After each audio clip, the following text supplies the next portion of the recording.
It's December 13, 2008. This is Maximize Utility. Today I want to do something I call economics, news, and markets, links.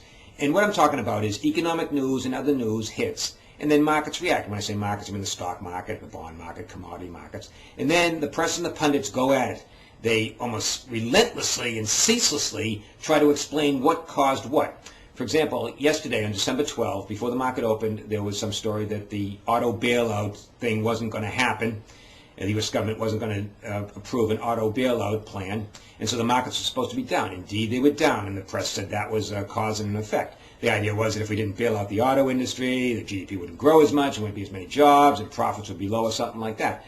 But the market meandered during the day, and I'm talking about the stock market, and it ended up. So the press didn't get thwarted there. They said, well, that's because there's some hope that the bill will be passed in the future. Anyway, let's try to find out what is the economics behind all these things that are said by the press and the pundits. Is there some strong body of economics behind it? And first, let's start out with a long list of the various ideas economists kick around. Some economic news or other news breaks, and we crave to explain how it's affecting markets and then the economy. And we pretend that there's some kind of economic knowledge underlying it all. Let's just go through a long list of the things we talk about, and don't try to understand all these things. And then I'll go through some specific links. We always talk about GDP growth. That's the holy grail. We want the most GDP growth. And that has to do with spending and savings. We want more spending. That's the big C, consumption. The more spending we get, the more GDP growth we get. We talk about stimulating an economy that's slack. That's what the situation right now.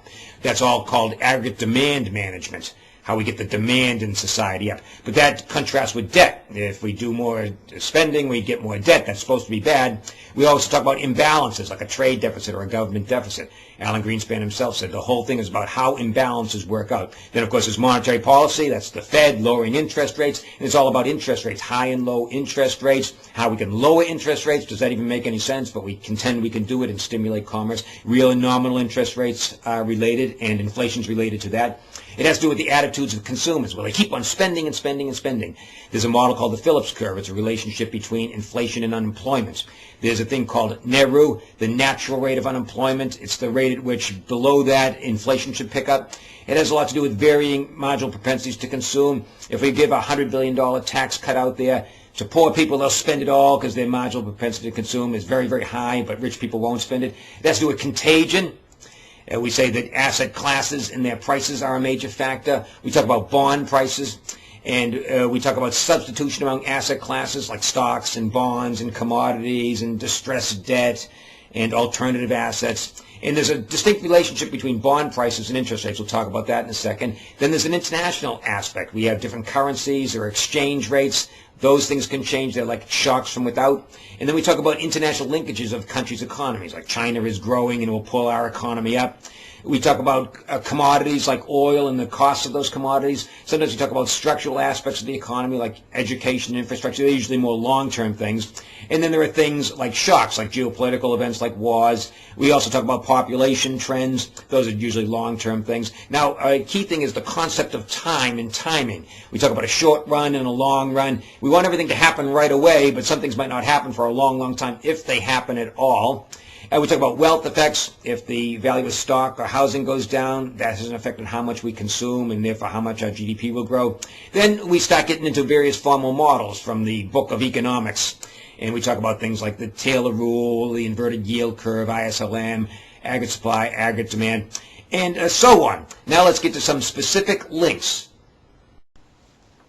Typically, stock and bond markets react adversely when employment-related data, like the unemployment rate or other labor market data, come out and reflect a strong economy. For example, the unemployment rate coming out and being unexpectedly low.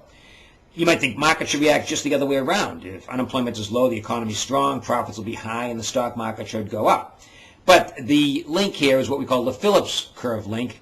And the idea is it's from labor markets to inflation to interest rates to bond prices. And if you have strong labor markets, that means a strong economy. That means the Fed will either raise rates or will stop lowering rates. And if you raise rates, that means lower bond prices. And that means just in general, bad future for the economy. Now this is more of a 1980s and 1990s story. And especially in the 1990s, economists and pundits and other people were looking at the employment cost index as a precursor to the labor market. You didn't have to wait for the unemployment rate to come out, but look at the employment cost index and then see how that moved, and then assume that would mark to inflation, and then that would mark to Fed policy, and then you would try to anticipate what would happen to the market from there.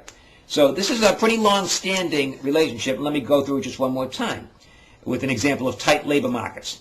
So let's say there's some information like the unemployment rate is down, or wages are up, or initial claims for unemployment are down.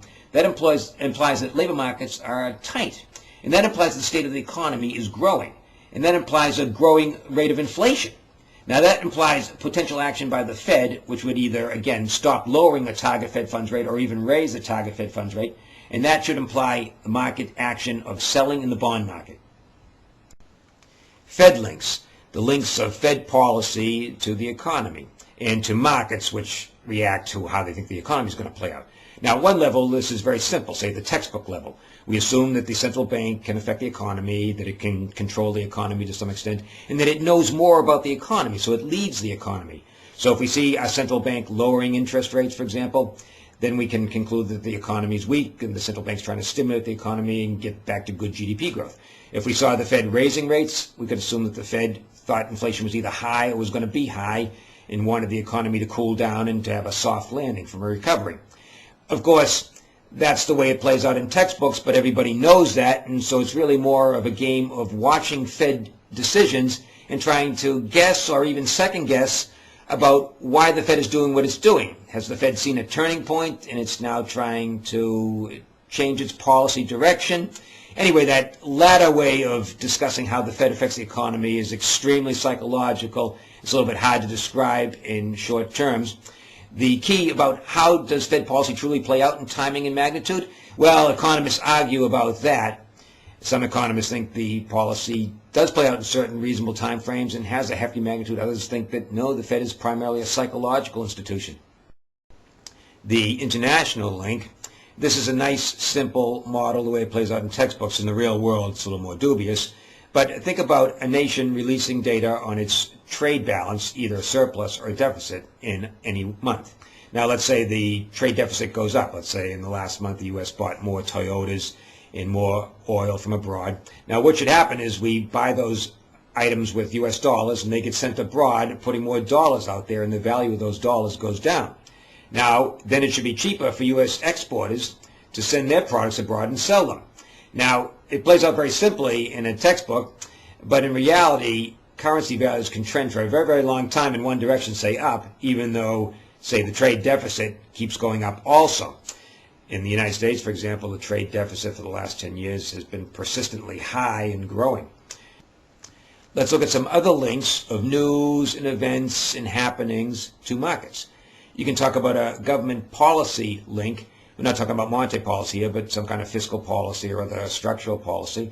And here, this is a very 2008 story where the government has come out again and again and talked about stimulating the economy, tax cuts, saving companies, bailing out industries. Now, the media picks up on this in a very, very simple way. They believe the government helps, the government will effectively improve the economy, and they think that the stock market reacts favorably to government involvement. I think that's absolute nonsense. I think the stock market generally reacts unfavorably to hints of more government involvement.